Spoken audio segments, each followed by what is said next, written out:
Hi everyone, it's Maggie, and I want to start out by saying I hope that you are well. I hope that you feel safe, and I really send you many, many blessings and much love during this challenging time. I wrote a long blog article that I'm going to send out in my newsletter today, but I was paying attention to those of you who filled out the survey already, and the vast majority of you said that you really love to watch videos. So this is a little bit of an experiment. I'm going to go ahead and read what I wrote, and you can let me know if you like me doing it this way, and if you would like me to go on doing this in the future. Okay, so the title of this is called Developing Resiliency, and this is going to be a theme for me for a while. I shot another little video for you yesterday that I'll be posting in the next day or two about resiliency, but this starts out with a story and then goes into a practice that I want to share with you. Okay, developing resiliency. Back in about 2011, I enrolled in a $100,000 coaching program that was designed to teach me how to build my business through events. The cost of that program created a huge amount of stress for my then husband and me, even as we were also excited about the prospect of what we could accomplish with the coaching and training we were receiving. This post isn't about my experience with the program per se, it's about how I responded to the stress that I was feeling. For a time, I was living inside of two realities simultaneously. It was like my awareness was switching back and forth between two television channels or two radio stations. In one show, I lost my home, my business, and my family. This story was deeply disturbing, and I would wake up in the night terrified that this would come to pass. I would sit up and look around me to see where it was. My partner was lying beside me, and my child was asleep in the other room. All is well, I would say to myself. All is well. Go back to sleep. It's okay. And sometimes I would, and sometimes I wouldn't. I had been swept away by what the two people who had enrolled me in this program said was possible for me. Yes, I am excellent on stage. I have been a teacher, mentor, and inspiring presence for decades. All of that was true, and that really resonated with me. At the same time, part of me can be seduced by a need for recognition, an aspect of having an open will in my human design. I get this now, and I'm no longer run by it, but at that time, I bought in to the possibility that they presented to me. I was pulled in by a false need that I didn't realize that I had. The truth is that my business was very young, and we, that is myself and my then husband, were not ready for that kind of a program, either the cost of it or even the growth it was intended to create. At the time, I was blind to this truth because I wanted to believe what my mentors were telling me. Even more, this false need was running below was running the show for me below the level of my conscious awareness. In the other show, so one show, the first one was one where everything fell apart and I lost everything that mattered. In the other show, everything turned out okay. I didn't have a super clear vision of what that would look like. I just felt that my family would be okay. We would still enjoy our home in the country. My business would grow and we would increase our income and we'd be safe. We would be fine. I'd been through a lot of change and challenge in my life already by then, so I had a track record of landing on my feet even when what I knew had fell away and I didn't know the next step. I called on that when I started to feel the fear of the other story taking over. It was like my consciousness switched back and forth between these two versions of reality, two completely different ways of seeing and feeling the world. The contrast was extreme and startling. The way my body felt changed completely depending on which show I was watching or which radio station I was listening to. My breathing would change. Tension in my neck and shoulders would come and go. My emotions would rise and fall. I would fall into worrying and crying, and then become energized, hopeful, purposeful, happy to support my clients and teach my courses. I began to track myself, pulling my awareness back a couple of steps so I could watch what was happening. I breathed, danced, took long walks, talked with my coaches, wrote in my journal, meditated. Slowly, I created more and more space between my awareness and the switching back and forth that was happening. And I gained more command over the show that I was watching or that I was living inside of. All of us have experiences like this, where our reality shifts and shimmers and even shatters and falls apart. Disruption and disintegration naturally occur in life. They're not necessarily a sign that things are wrong. What's normal and routine can become confining, even if it feels safe and familiar. And if we're slow to evolve the way that we're designed to do, then spirit tends to send a disrupting shove our way to get us moving. And if we still don't pay attention, hammering disintegration can come next.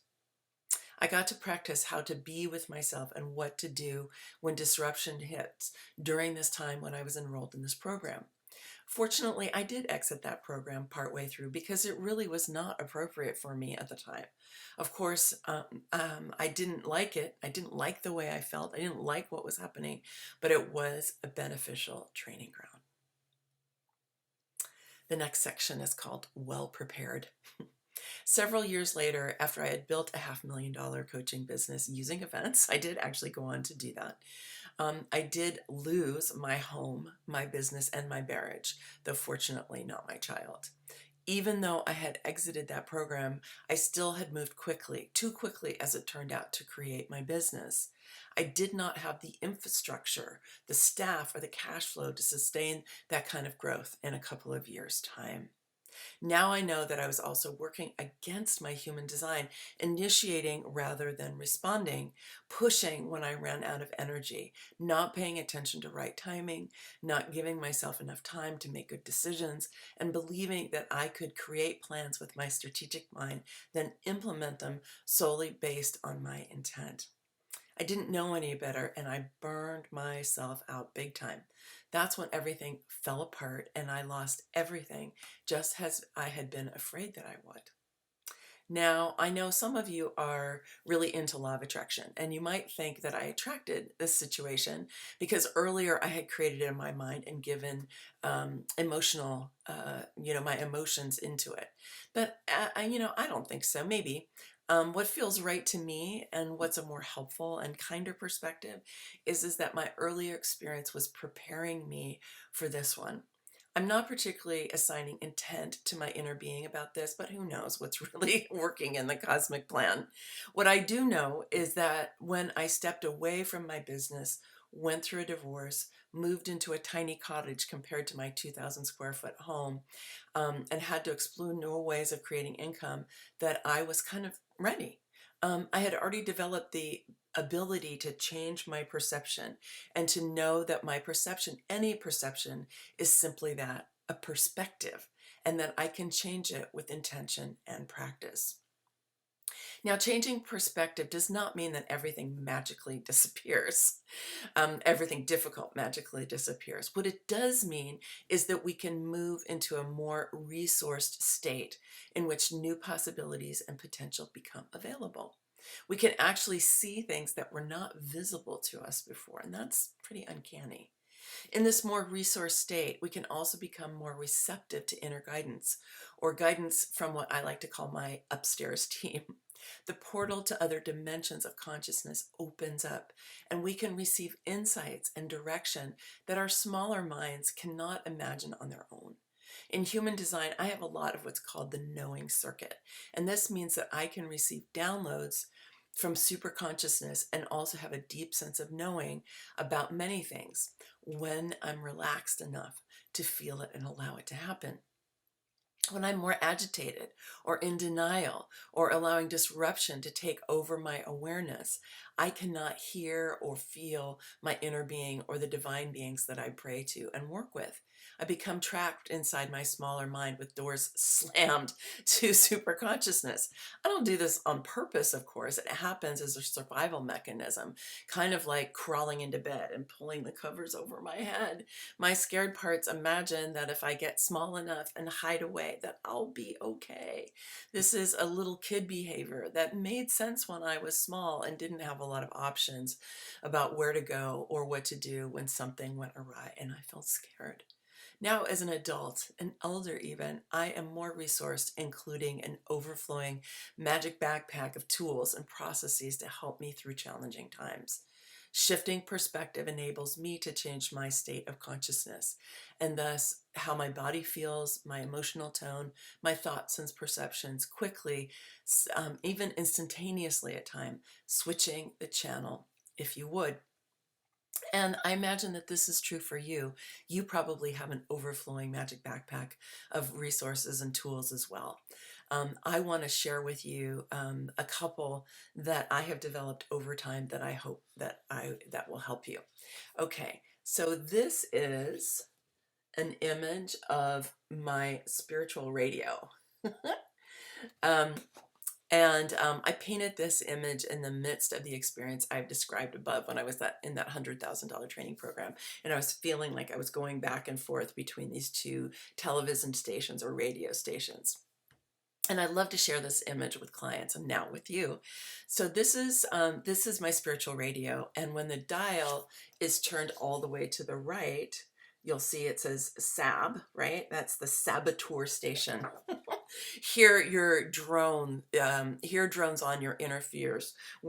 Things like, I don't know what to do. I can't figure this out. I feel so overwhelmed. Oh shit, I'm in for it now. I'm going to lose, you name it, right? For me, it was my family, my home, and my business. I'm so alone. No one knows what I'm going through. I'm just not smart enough to deal with this right now. I'm going to go watch some TV. I mean, what's on Netflix right now? Actually, I want to go get in bed. Your inner dialogue might be different from this. Yet everyone has a voice or voices inside that, as one friend of mine says, takes you into a bad part of town. Bump, bump, bump over potholes you go, squinting your eyes because the street lights are broken, and uncertain of where to go because there are no street signs. When you catch yourself heading to this bad part of town, turn around and head home as quickly as you can. Then begin to turn the dial on your spiritual radio up to center. So you're going to turn it up to center to breathe. Take a deep, connected circular breath into your belly and your chest. Take a few more. Close your eyes, relax your shoulders, your jaw, and your mind, and breathe some more. And breathe all the way up to the top of your inhale. Immediately drop down to the bottom of your exhale.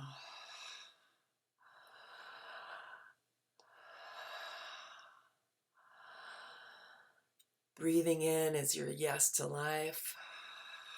Then gently letting go. No forcing or pushing.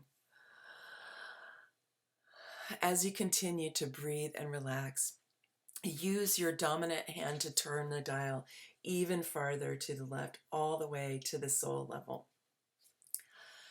Breathing consciously and purposefully opens portals to the soul plane and to your inner landscape.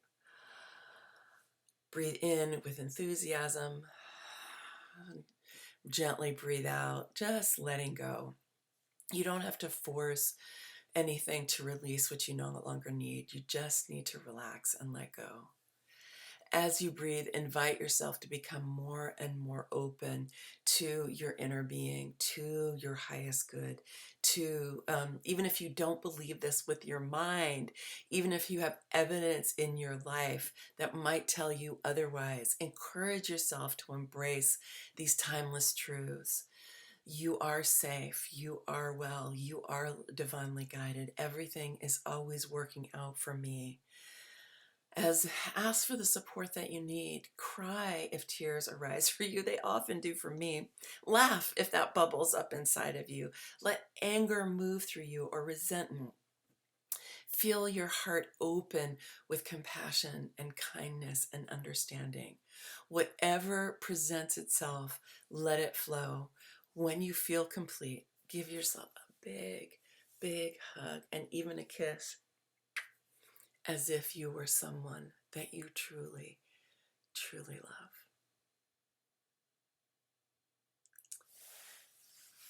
I'm going to be updating some material I have on Clarity Breathwork. I am a certified Clarity Breathwork practitioner and have been for the last 15 years. And so I'm going to be sending some free supports for you in terms of audios that you can listen to help guide you through this type of breathing practice really soon.